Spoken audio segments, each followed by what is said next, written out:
Hey everybody, Barry here again. This is just going to be a real quick video on how to resurface a flywheel for free by yourself with like very limited tools, because who has a machine shop nearby? So what we have is our friction disc, or pressure plate I should say. Here's our flywheel. It's probably cooked, and the machinists watching this are probably shaking their head right now saying, what a lunatic, why would he do that? I already went and sprayed some brake cleaner on it, this good stuff here, to make it degreased and make sure we're not going to be dragging grease around and putting it in pores and stuff like that. So let's check out our tools. Here we have our stickets. This is 6-inch stick-it sandpaper. We're going to be using this random orbit sander. It rotates and oscillates like this, and also spins. So that one's going to work really well. We'll go with 180 first, and then finish it off with 220 to just kind of calm it down a little bit. If I find that this isn't coarse enough, I'll probably go to 120, but I don't want to go too crazy to start. Man, I don't have it hooked up yet because it's going to get super loud. Is just put this, pin it, set your speed where you're comfortable with, whether it's medium or fast speed, and just hold it down, hold it steady, and just continue in one continuous motion, not staying in one spot for too long. I'm not saying you're going to wear through this because it's hardened metal, but we don't want any unevenness at all. So just keep going around and around, and you might have to do this 10 million times until you get a nice uniform gray color, and we'll see as we go through it.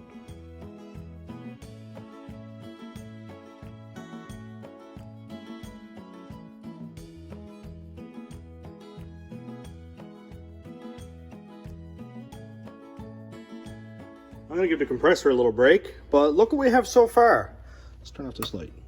Look what we have here. We obviously have a little bit of warpage because you can see there's high spots here and a low spot here where it's flat. And then we got high spots and we got a little bit of a low spots. This is probably from repeated clutch dumps at like 10-inch wide slicks. Two-step set to like 3,000 at probably leaving on 4 pounds on the street. Don't do that. This is not normal and it's not good, but it's what we're left with. So it seems to be working well so far. I might put a 150 stick it on it just to knock it down some more, because I do have a little bit of a high spot, which, you know, whatever, I'm really that concerned about it. This van is going to be perfectly fine with this flywheel, especially after I get it cleaned up some. Not perfect, probably won't be perfect, but will be something.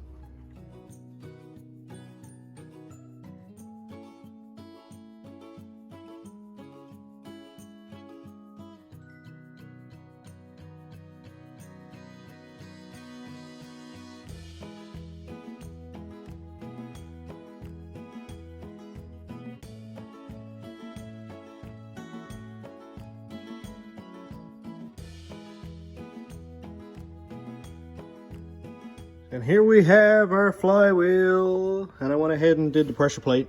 It ain't perfect, mostly just scratched it up, but hey, it's not quite as shiny. Let's turn this here off again. Let's turn off these lights so we can see what we're looking at. Here we go.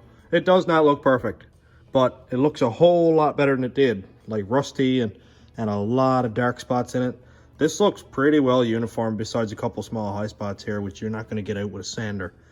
But might laugh and say, hey, why is he even trying to do this? All he's going to do is ruin it. Well, if I do ruin it, it was already no good.